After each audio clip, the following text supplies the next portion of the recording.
ছোট্ট ছেলে রিয়াদ, সে ছোটবেলা থেকেই তার নানুর বাড়িতে যাতায়াত ছিল। তেমনই একদিনে নানু বাড়ি যাওয়ার সময় সে একটি বাসে উঠে যাচ্ছিল। সেই বাসের মধ্যে সে অনেকক্ষণ বসেছিল। হঠাৎই এক বৃদ্ধা লোক তার কাছে হেঁটে আসে।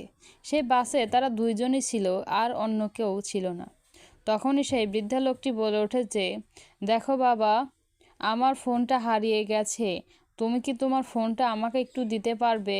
আমি বাড়িতে কথা বলবো, যাতে কেউ আমার জন্য চিন্তা না করে। তখন সে ছেলেটি বলে ওঠে, হ্যাঁ অবশ্যই, আপনি আমার ফোনটি নিয়ে ব্যবহার করতে পারেন আর কথা বলুন, আমার তাতে কোনো সমস্যা নেই।